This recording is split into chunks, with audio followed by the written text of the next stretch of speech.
하나님 말씀 보도록 하겠습니다. 하나님 말씀 히브리서 3장입니다. 히브리서 3장 1절에서 19절까지 우리 다 읽어야 되는데 너무 기니까 7절에서 14절까지 우리 교독하도록 하겠습니다. 히브리서 3장 7절에서 14절까지 우리 교독하도록 하겠습니다. 우리 찾으신 줄로 믿고 교독하겠습니다. 그러므로 성령이 이르신 바와 같이 오늘날 너희가 그의 음성을 듣거든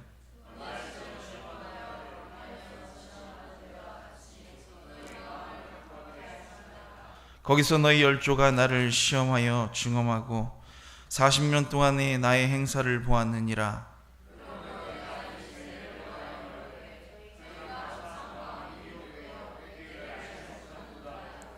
내가 노하여 맹세한 바와 같이 저희는 내 안식에 들어오지 못하리라 하셨다 하였으니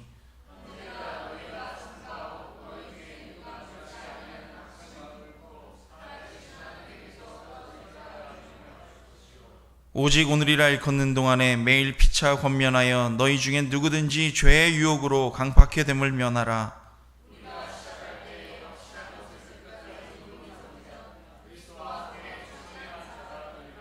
아멘. 아멘.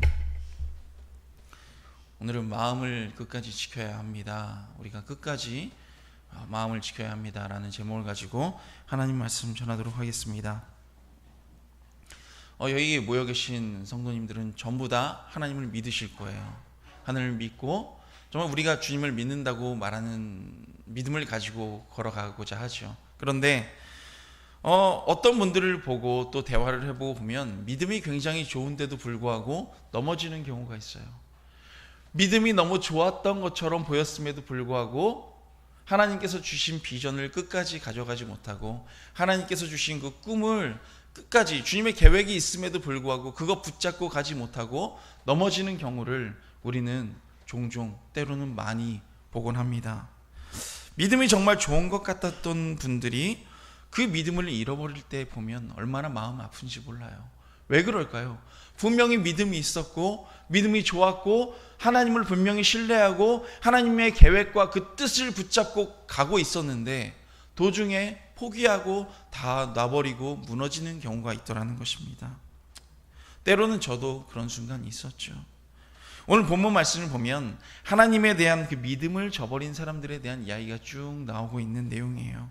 그런데 이렇게 믿음을 저버린 이유가 뭔가, 이렇게 무너져버리게 되고 변질된 이유가 무엇인가가 나타나는데 그것이 뭡니까? 어떤 핍박이 있어서 그런가요?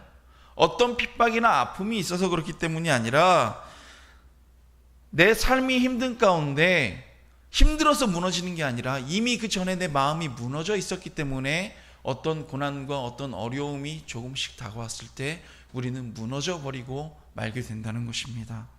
오늘 본문 말씀을 보면 이런 말씀이 나오죠. 너희 마음을 강팍해 하지 말아라. 내 마음을 완고하게, 네 마음을 굳어져 버리게 놔두면 절대 안 된다 라고 주님께서 우리에게 지금 말씀하고 계신 거예요. 12절 말씀을 보면 하나님께서 우리가 하나님을 떠나는 것이 핍박 때문이 아니라 악한 마음을 품었기 때문이다 라고 주님께서 우리에게 알려주고 계세요. 뭐가 문제라는 거예요? 우리의 마음에 문제가 있더라는 거예요. 저희가 어제도 청년들과 얘기하면서 얘들아 내일 설교 말씀은 이것만 이해하면 끝이야 라고 말하면서 전달한 내용이 뭐였냐면 사막이요, 물이 없어서 사막인가요? 아니면은 물이 없어지기 때문에 사막인가요? 같은 말처럼 들릴지 모르겠지만 물이 없기 때문에, 물이 점점점 메말라 가기 때문에 사막화가 되어 가는 거예요. 물이 말라가기 때문에. 우리의 마음도 마찬가지라는 거예요. 우리의 마음밭도. 주님은 너무나 많은 성경 구절을 통해서 우리의 마음을 이런 땅에 비교해서 말씀하고 계십니다. 여러분, 무너져가는 중국 교회들이 지금 너무나 많이 있어요. 제가 기사를 보고 또 얼마 전에 선교사님으로부터 그 편지가 와서 그 편지의 내용을 청년부 회장에게 말해서 이렇게 기도를 같이 하려고 이렇게 말을 했는데 수천 개의 교회가 지금 쓰러지고 있대요. 무너지고 있고 십자가를 다 무너뜨리고 어떤 교회는요, 예배를 드리고 1000명이 넘는 교회인데 예배를 드리고 예배 끝나자마자 공안이 들이닥쳐서 교회 기물을 다 꺼내고요, 교회를 허물어 버렸대요. 그냥 폐쇄시켜 버렸대요. 어떻게 할 수조차 없게. 공산당을 찬양하는 내용을 말하라고 했대요. 그걸 거부하니까 교회를 다 무너뜨려 버리는 거예요. 그런데 그 장면을 보면서 사진 중에 어떤 사진이 있었냐면, 성도님들이요, 그 십자가를 무너뜨리려면 자기들을 먼저 무너뜨리라고 그 십자가 주위에 그 십자가에 몸을 묶고 뺑 둘러서 서 있는 거예요. 그 중국 성도님들이. 여러분, 그 모습을 보면서 우리는 어떨까라는 생각을 해봤어요. 여기 계신 모든 성도님들도 만약에 그런 극적인, 그런 너무나 우리를 위협하는 그런 순간이 왔을 때, 우리의 생명까지도 요구하는 그 순간이 왔을 때 정말로 다 거절하지 아니하고 주님을 위해 생명 바치는 믿음의 자녀들인 줄 믿습니다. 그런데 여러분, 우리가 그런 상황일 때요, 순교해야 될 만한 상황일 때 오히려 우리가 넘어지는 것이, 우리가 그 상황 가운데서 우리의 믿음을 지키는 것이 더 쉬워요. 왜 쉽습니까? 우리가 그런 상황에 처하게 되면 주님께서 우리의 마음과 우리의 믿음을 지켜주시기 때문에 우린 더 강하고 담대하게 나갈 수 있어요. 그러나 더 무서운 것이 무엇이냐면, 우리가 이러한 매너리즘에 빠져서 세상에 조금씩 젖어가 세상의 안락함 가운데 있어 서서히 무너져 갈 때, 우리의 마음이 조금씩 무너져가고 우리의 마음이 거룩함과 구별됨으로부터 우리의 마음이 나태해져서 우리의 마음이 세상 가운데 점령되어 갈 때, 그때 우리도 모르는 새에 무너져 가게 된다는 것입니다. 여러분, 우리는 우리의 마음이 얼마나 중요한지 몰라요. 요한복음 16장 33절 말씀을 보면, 어떤 환난이 봐도 주님께서는 너희가 반드시 승리하게 해주실 것이다 라고 이미 말씀하고 계셨어요. 그리고 그렇게 주님은 그 말씀을 이루셨습니다. 예루살렘 교회에 수많은 핍박과 환난이 다가왔을 때에도 수많은 자녀들은 승리했어요. 그 믿음을 지켰어요. 수많은 순교자들이 나왔고, 우리나라에 복음이 들어올 때도 수많은 이들이 생명을 바쳐 복음을 전하고, 수많은 위협이 있었음에도 불구하고 끝까지 그 믿음을 지키고 승리하는 모습을 볼 수 있습니다. 그것이 왜 그래요? 우리의 마음 가운데 주님께서 지키시고 역사하시고, 우리가 그 믿음, 주님만 바라보고 끝까지 지켰기 때문에 그 일들을 이룰 수 있었던 거예요. 여러분, 그런데 오늘 본문과 같은 상황 가운데서 왜 이렇게 성도들이 무너지고 넘어지게 되었냐는 거예요. 배교할 수밖에 없는 이런 상황이 닥쳤을 때 왜 주님께서는 이를 도와주지 않으셨을까요? 그런데 자세히 말씀을 읽어보면 주님께서 도와주지 않으신 것이 아니라 주님께서 그들을 도와주실 수 없는 상황이 되었다는 거예요. 왜 그랬을까요? 마음이 이미 굳어져 있었기 때문에, 수많은 주님의 말씀들이 들어갔음에도 불구하고 마음이 굳어져 있었기 때문에 주님의 말씀이 역사를 일으킬 수가 없었다는 거예요. 성령님께서 역사할 수 없는 상황 가운데 있었다는 것입니다. 여러분, 우리의 마음밭이 우리의 주님을 만나는 자리임을, 우리와 우리 예수님이 하나 되는 자리임을 우리가 기억하시기를 간절히 원합니다. 그래서 우리가 마음 관리를 잘해야 되는 거예요. 우리의 마음을 지키고 있어야 되는 거예요. 여러분, 사막 가운데요, 아무리 씨를 뿌리고 아무리 나무를 심어도요, 열매가 자라지 않아요. 왜냐하면 사막이니까요. 하나님께서는 수많은 말씀을 통해서 우리에게 말씀하고 계시죠. 여러분, 길가밭에 그 씨앗을 뿌리면 왜 자랄 수가 없어요? 길은 딱딱하게 굳어져 있어요. 그 씨앗이 심길 수가 없어요. 굳어져 있기 때문에. 돌짝밭, 가시밭 자랄 수가 없어요. 여러분, 그것은 우리의 마음이라는 거예요. 그것이 우리의 마음이 어떤가, 우리의 마음이 가시와 같은 것, 우리의 마음이 세상의 여러 가지 것들로 인해 믿음이 자라지 아니하고 열매를 맺지 못하는 것은 무엇인가? 우리의 마음이 준비되어 있지 않기 때문에, 우리가 마음을 지키고 있지 않았기 때문에 그런 일들을 경험하게 되더라는 것입니다. 여러분, 우리의 몸도요, 심장이나 간이 안 좋아지거나요, 우리의 몸 어딘가가 안 좋아지면 우리의 몸 밖으로 드러나게 되어 있어요. 티가 나고, 여러분, 우리가 스스로 느끼기에도 힘들어지잖아요. 그런데 마음은 어떻겠느냐는 거예요. 하나님께서 이스라엘 백성들을 보시면서 늘 답답해 하셨던 것이 무엇이냐면 그 마음이었어요. 야, 너희들은 마음을 완고히 하지 말라. 오늘 본문 말씀을 보면 강팍한 마음을 가지지 말라고 주님께서 말씀하십니다. 이스라엘 백성들에게 약속하신 것이 에스겔서 11장 가운데 11장에서 뭐라고 말씀하시냐면 내가 너희들의 마음을 바꿔줄 것이야 라고 주님께서 말씀하셨고 그 약속을 지키셨어요. 오순절 마가의 다락방에 성령님께서 임재하셔서 저들의 마음을 바꿔주셨고 지금도 우리의 마음 가운데 주님께서 역사하셔서 우리가 주님 앞에 나오게 하신 줄 믿습니다. 주님께서 역사해 주시는 거예요. 저번 주인가에 어떤 청년과 대화를 했어요. 이 청년이 말하기를 목사님 저는 하나님을 너무나 만나고 싶어요 라고 말을 하는 거예요. 하나님 저도 만나 주셨으면 좋겠어요. 그러면서 하는 말이 뭐냐면 말씀을 읽는데 마음이 너무 뜨겁대요. 정말 예배가 너무나 사모되고요. 정말 세상과 구별되고 싶고요. 세상 것 멀리하고 싶고 끊어버리고 싶다고 말을 하는 거예요. 그래서 제가 그 청년에게 말했어요. 야, 넌 이미 하나님을 만났어. 하나님께서 네 마음을 바꿔주시고 네 마음 가운데 그렇게 계속 말씀하고 계시는데 그게 하나님을 만난 거다. 그렇게 말을 했더니 그 청년이 아, 목사님 그런가요? 아, 정말 그런가요? 라고 물어봤어요. 여러분, 그것이 성령님께서 우리를 만나주신 것이고요. 그것이 우리의 마음을 바꿔주신 거예요.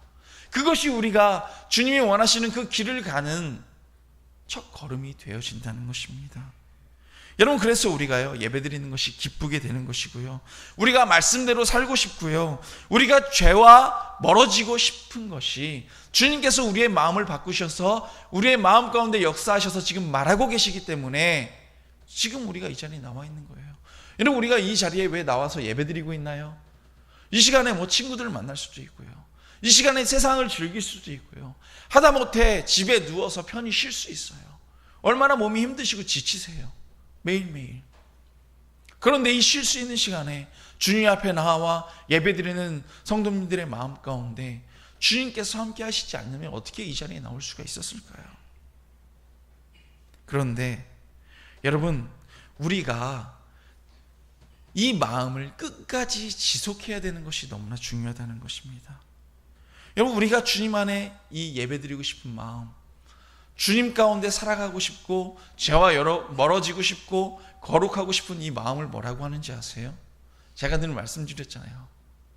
막 소리 지르고요, 막 눈물 흘리고 막 손들고 이렇게 우리가 하는 것은 성령님께서 우리에게 역사하신 것에 대한 어떤 반응이고 어떻게 나타나는 모습인데, 제일 중요한 것은 우리가 그 마음을 가지고 정말 가만히 있을지라도 구별되길 원하고 거룩하길 원하고 예배하길 원하고 주님 따라 살길 원하는 그 마음이 바로 성령 충만함이라는 것입니다.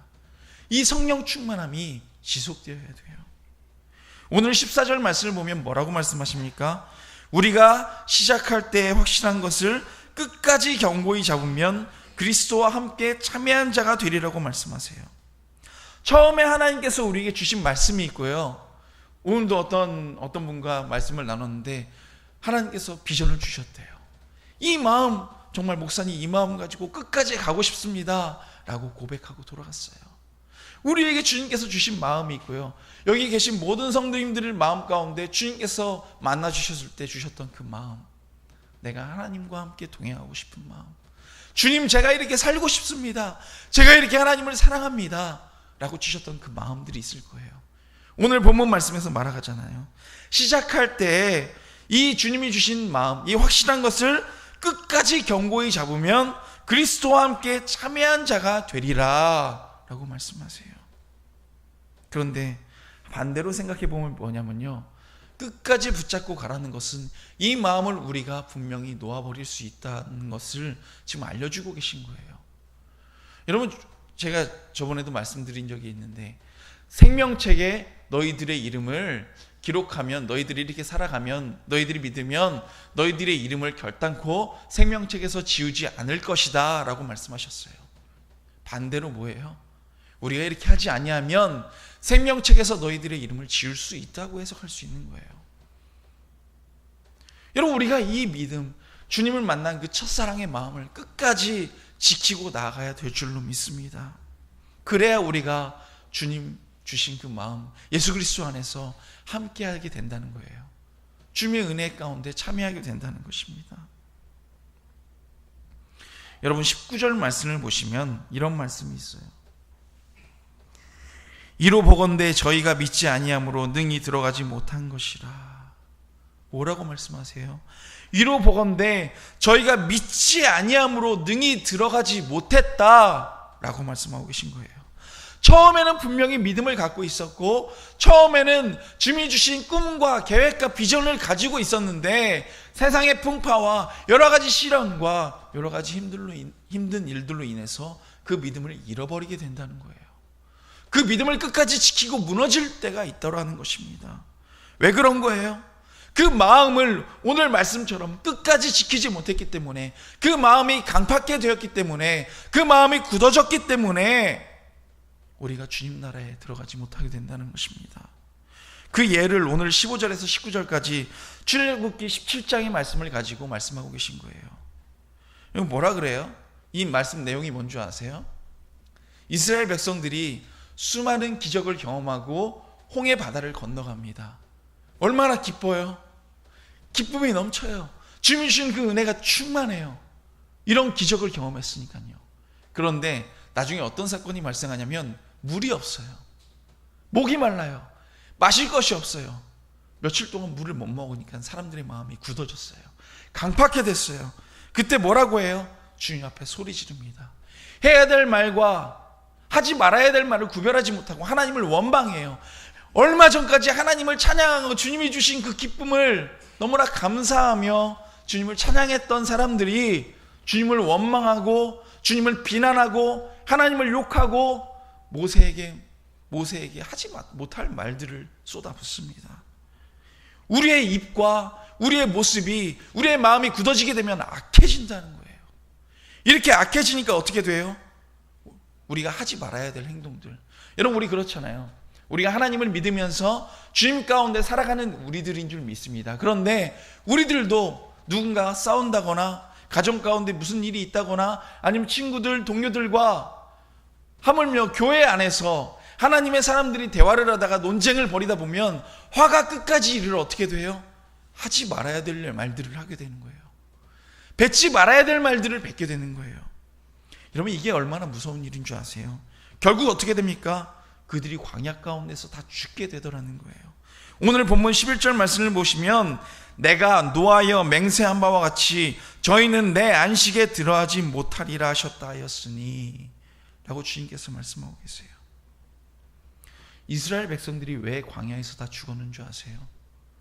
주님께서 처음 주신 그 마음과 그 믿음을 지키지 못하고 하나님께 온갖 원망과 불평과 더러운 죄들을 지었기 때문에 하나님 나라에 참여하지 못하게 되었다는 것입니다. 여러분, 결국 이게 고쳐지지 못했기 때문에 이스라엘 백성들이 다 광야에서 죽게 되었다는 거예요. 그들이 뭐라 그래요?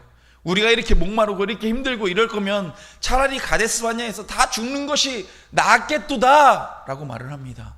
결국 그 말대로 돼요. 그 말이 씨가 되어서 그 삶 가운데 주님께서 그래 그럼 너희들 다 죽어라. 여러분, 우리의 마음이 이렇게 사막처럼 굳어지고 메말라 버릴 수 있더라는 거예요. 아무리 믿음이 좋았다 할지라도, 아무리 주님을 바라보고 있었다 할지라도 우리의 삶 가운데 어떤 시련이 닥치고 어떤 상황이 있고 힘든 일들이 있으면 여러분, 우리가 무너질 수 있더라는 거예요. 그렇기 때문에 우리가 주의해야 될 것이 뭐냐면 어떤 이적과 환상과 어떤 기적, 놀라운 간증하는 일들, 이런 것들에 너무 이런 것만 바라보며 신앙생활 하지 마시길 원합니다. 여러분, 그 누구보다 큰 기적과 큰 은혜를 경험한 사람들이 누구예요? 오늘 본문의 이스라엘 백성들이었어요. 홍해가 갈라지는 기적을 경험했고요. 말도 안 되는 일들을 경험했어요. 그래서 하나님을 찬양하고 오 주님밖에는 없습니다라고 고백했어요. 그런데 삶 가운데 조금 어려운 일이 있자, 고통이 있자, 견디지 못할 이런 일들이 있으니 뭐라고 해요? 하나님을 원망하게 되더라는 거예요. 하나님의 이런 놀라운 은혜를 경험한 사람들도요, 이렇게 하나님의 은혜의 강물이, 은혜의 물이 마멜라가기 시작하면 강팍하게 되고 굳어져서 사막화가 되게 된다는 것입니다. 주님께서 어떤 말씀을 하셔도요, 그 말씀이 마음에 심기지를 못하고 열매를 맺지 못하게 된다는 거예요. 우리는 마음 관리를 잘해야 될 줄로 믿습니다. 불평이 생기고 의심이 생기고 원망이 생길 때, 다른 사람에 대한 미움과 분함과 용서가 안 되는 그때마다 내 마음을 잘 정리를 해야 되는데, 정리를 하지 못하고 어떻게 되냐면 그걸 차곡차곡 쌓아놔요. 품어요, 자꾸만. 어제도 몇몇 청년들과 대화를 하다가 제가 그랬어요. 목사님, 이렇게 힘든 일들이 있을 때 저희는 끝까지 참아야 되는 겁니까? 라고 물어봤을 때 제가 그랬어요. 참지 마. 참으면 그게 차곡차곡 쌓여서 언젠가는 폭발한다. 그렇게 말했어요. 그럼 참지 않으면 어떻게 해야 돼요? 죽어야 된다. 그렇게 말했어요. 그런데 제가 이 말씀을요, 어제 몇몇 청년들이랑만 한 것이 아니라 거의 한 주간 저랑 대화한 많은 이들이 있었는데 공통적으로 했던 말들이 있었어요. 죽어야 된다. 내가 죽으면 모든 문제가 해결된다. 저 사람이 고쳐지고 저 사람이 고쳐지고 저 사람의 저 문제만 해결되면 돼 라고 우리는 생각하고, 저 사람들의 저 문제가 해결됐다 할지라도 다른 곳에서 다른 문제가 튀어오르고 다른 사람이 또 문제를 일으키게 된다. 결국 내가 죽으면 그 모든 문제가 해결된다 라고 그렇게 말을 했어요. 그래서 한 청년이 또 물어봐요. 목사님, 그럼 참는 것과 죽는 것의 차이점은 뭔가요? 물어봤어요. 여러분, 참는 건 말 그대로 참는 거잖아요. 이 안에 싸워요. 이마가 올랐다. 그래, 내가 참는다. 그래, 내가 주님 말씀 생각하면서 참는다. 그러면서 이를 갈고 있죠. 여기 막 쌓아놔요. 마음 한구석에 차곡차곡 쌓이는 거예요. 죽는 건 뭐예요? 내가 죽으면 화가 안 나요. 여러분, 늘 말씀드리잖아요. 죽은 시체에게 가가지고, 야, 너는 얼굴이 그렇게 시퍼래가지고 넌 왜 이렇게 못생겼냐? 아이고, 피부 차가운 것 좀 봐 라고 말한다고 해서 그 시체가 막 화내면서 내가 진짜 참는다 이러나요? 아무런 마음도 없어요. 아무런 반응도 없어요. 반대로 막 칭찬해 준다고 해서 그것 때문에 막 기분이 좋아져서 흥분하고 그러지도 않아요. 내가 죽는다는 것은 내가 예수 그리스도의 십자가와 함께 못 박혔나니, 주님께서 우리에게 말씀하셨잖아요. 우린 누구로 살아요? 예수 그리스도의 삶으로 살아가는 거예요. 예수님께서, 하나도 죄 없으신 그 주님께서 그 고난과 그 고통과 온몸의 채찍과 십자가에 못 박히는 그 고통을 당하신 것이 나 때문인데, 내 더러운 죄, 나의 잘못 때문인데, 주님이 날 위해 그렇게 해주셨는데 누가 나한테 뭐라고 하고 내 마음에 좀 안 드는 게 있다고 해서 우리가 그것을 가지고 그걸 뭘 참고 말고 할 게 뭐가 있겠어요? 아무런 죄 없으신 주님이 그 고통과 고난을 당하셨는데요. 제가 이렇게 말했더니요, 한 청년이 그래요. 제가 다 죽이고 다닌다고요.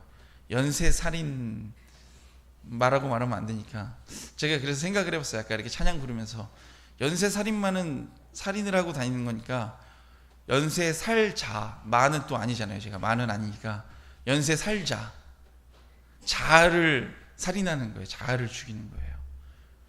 그렇게 되니까 또 말이 되네요. 갑자기 살자잖아요. 살자. 나를 죽이면 우리가 사는 거예요. 오히려 예수로 사는 거예요. 지금 생각난 거예요. 우리가 신앙생활을 하면서 기적 바라보고 축복이나 은혜나 은사만 바라보고 있는 때가 많이 있는데요, 여러분, 이런 신앙은 정말 조심해야 돼요. 아까 말씀드린 것처럼 이스라엘 백성만큼 놀라운 은혜를 경험한 사람들이 없어요. 눈앞에서 바다가 갈라졌어요. 홍해 강이지만 바다가 갈라졌어요. 그럼에도 불구하고 넘어지고 마음을 지키지 못하면 쓰러지더라는 거예요. 여러분, 우리의 삶 가운데 말도 안 되는 놀라운 일들이 있을 수 있어요. 아, 주님이 이렇게 해주셨어요. 여러분, 간증하고 다니시는 분들이 있어요. 그런데 그 후에 넘어지고 미끄러지고 잘못되는 분들도 많이 있습니다. 그것이 왜냐하면 그 마음을 끝까지 지키지 못했기 때문이더라는 거예요. 여러분, 어떤 기적과 이런 것들이요, 우리 믿음의 문제를 해결해 주지 못해요. 우리가 내 마음에 계신 성령님을 늘 의식하고 살아갈 때 우리가 주님이 기뻐하시는 부드러운 마음 가지고 열매 맺는 삶을 살아갈 수 있게 되더라는 것입니다. 우리가 그 마음을 가지고 살아갈 때 주님께서 얼마나 기뻐하시겠어요. 연속적으로 기쁜 일들이 선순환이 계속 일어나는 거예요. 우리가 용서하고 사랑하는 마음을 가질 때 하나님께서 그 모습을 보시고 얼마나 기뻐하시겠어요. 자, 좀 전에요, 내려오기 전에요, 어저께 어떤 청년이 오면서요, 그 청년이 지금 있는지 없는지 잘 모르겠는데 초콜릿을 이만큼을 갖다 줬어요. 목사님 드세요 이러면서 갖다 줬어요.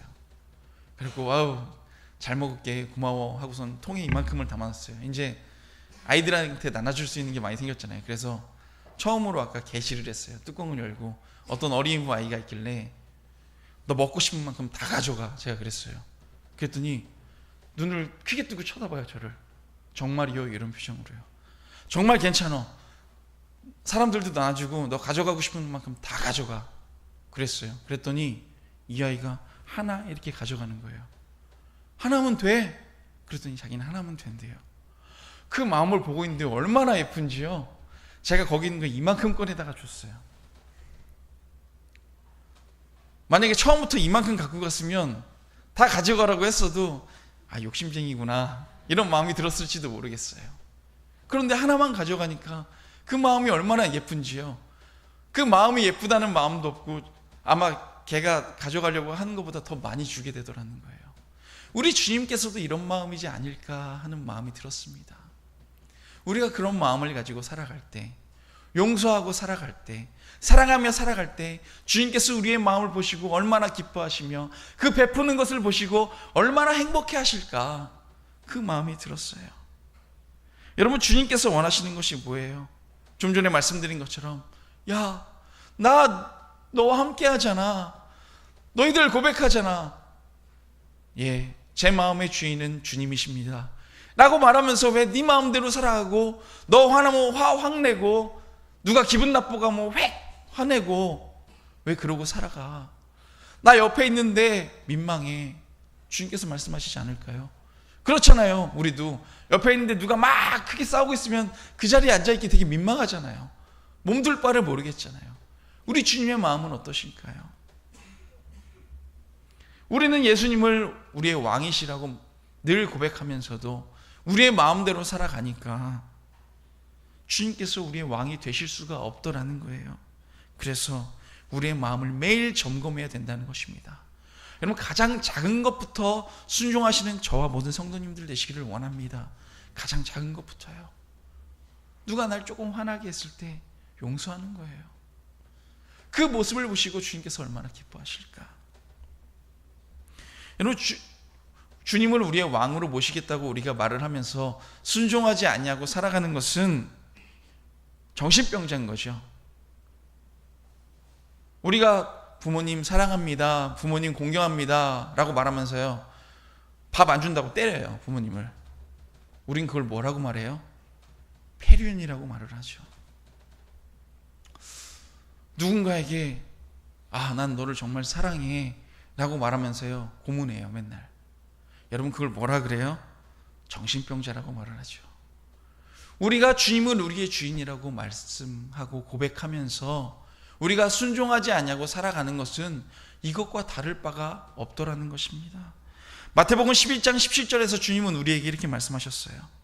가로되 우리가 너희를 향하여 피리를 불어도 너희가 춤추지 않고 우리가 애곡하여도 너희가 가슴을 치지 아니하였다 함과 같도다. 이게 무슨 말씀이에요? 우리의 마음이 얼마나 굳어져 있는지 확인하려면 하나님의 말씀을 듣고 기쁨이 차오르는가, 하나님의 말씀을 듣고 그래 내가 저렇게 살아야지 하는 마음이 드는가, 피리를 불었을 때 춤을 추며. 반대로 주님 때문에 내 마음을 가슴을 치며 회개하는 적이 있는가, 애통하며 눈물 흘린 적이 있는지 나를 돌아보면 오늘 마태복음 11장 17절 말씀처럼 우리가 애곡하여도 너희가 가슴을 치지 아니하였다 함과 같도다. 주님께서 말씀하고 계세요. 만약에 내 마음 가운데 주님이 주신 그 기쁨과 주님이 주신 그 애통한 마음이 없다면 우리의 마음은 이미 굳어져 있다고 우리는 생각해 봐야 될 줄로 압니다. 여러분, 그 어떤 마음의 변화가 없다면 이미 내 마음은 굳어져 있는 거예요. 왜냐하면 말씀은 그렇게 하시는 역사가 있고 능력이 있는데 그 마음이 굳어져 있기 때문에 그 말씀이 신기지를 못하게 된다는 거예요. 여러분, 우리가 최근에 내 마음 가운데 아무런 은혜가 없다면 다시 한번 나를 돌아보세요. 기도를 하려고 하는데 기도가 안 돼요. 그럴 수 있어요.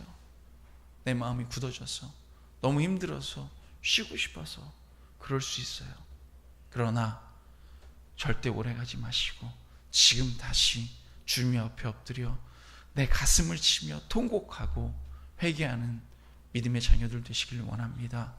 그때 주님께서 뜨거운 성령의 은혜로 우리의 마음을 녹여주시고 우리의 마음을 만지시고 우리가 다시 열매 맺는 삶을 살 수 있도록 역사하여 주실 줄 믿습니다. 여러분, 예수님을 의식하며 살아가는 삶은 이런 삶이에요. 길을 걸어가는데 누군가 배고파하고 있다면 빵을 사줄 수 있고, 길을 가고 있는데 누군가가 추워 벌벌 떨고 있다면 내 옷을 벗어줄 수 있어야 돼요. 지금 내 마음 가운데 미워하는 사람이 있다면, 우리 마음 가운데 미운 사람이 있다면 지금 내가 용서할 수 있어야 되더라는 것입니다. 여러분, 우리의 마음이 강팍해지는 것, 그것은 뭐예요? 우리의 마음이 사막과 같이 굳어지는 것, 우리는 이것을 정말 조심하고 경계해야 될 줄로 믿습니다. 내 마음이 이렇게 굳어져 가다간 성령님께서는 절대로 우리 가운데 역사하실 수가 없어요. 주님은 돕고 싶으신데 우리가 굳어져 있으니 어떻게 주님께서 역사하시겠어요? 여러분, 우리의 삶 가운데 유혹이 올 때, 핍박이 올 때, 어려움이 있을 때 우린 걱정할 필요가 없어요. 왜냐하면 주님께서 나와 함께 하시기 때문이라는 것입니다. 여러분, 옆에서요, 내 마음이 뭐 하나에 꽂혀 있고 하나만 바라보고 있으면요, 누가 뭐라고 해도요, 어떤 조언을 해도 들리지가 않아요. 오히려 그 말을 하는 사람한테 화가 나고요, 반감이 들어요. 왜요? 내 마음이 굳어져 있기 때문에. 우리 정말 늘 주님의 말씀에 귀 기울이며 성령님을 항상 의식하며 살아가는 저와 모든 성령님들 되시기를 간절히 원합니다. 여러분, 우리의 삶 가운데 주님께서 역사하십니다. 우리가 다 같이 주님 앞에 마음을 열고 주님을 바라보고 살아야 돼요. 그렇게 주님을 향해 마음을 향한 그 마음들이 모였을 때, 그런 기도하는 사람들이 모였을 때 주님의 은혜가 더 곱절로 더해지고 곱해질 줄로 믿습니다. 그래야 돼요. 여러분, 우리의 삶 가운데 유혹이 올 것과 핍박이 올 것을 가지고 고민하고 두려워하지 마시길 원합니다. 우리가 해야 될 일은 뭐예요? 늘 예수님을 깊이 묵상하고, 주님은 지금도 나와 함께 계시고 지금도 주님은 나와 동행하고 계시니 내 마음 흔들리지 말아야 되겠다. 내 마음의 주인이 내가 되는 것이 아니라 우리 주님이 되셔야 되겠다. 늘 주님을 의식하며 살아가시기를 원합니다. 오늘 본문 1절 말씀에 그 해답이 나와 있어요. 뭐라고 말씀하십니까? 그러므로 함께 하늘의 부르심을 입은 거룩한 형제들아, 우리의 믿는 도리의 사도시며 대제사장이신 예수를 깊이 생각하라. 아멘. 이것이 하나님께서 우리에게 주신 답인 줄로 믿습니다. 항상 예수님을 깊이 생각하라. 늘 내 마음 가운데 계신 우리 주님을 생각하며 세상의 여러 가지 일들 가운데 넘어지거나 무너지지 아니하고 끝까지 마음을 지키고 우리의 성령님 인도하시는 대로 따라가는 저와 모든 성도님들 되시기를 간절히 원합니다. 우리 이 시간에 기도하길 원합니다.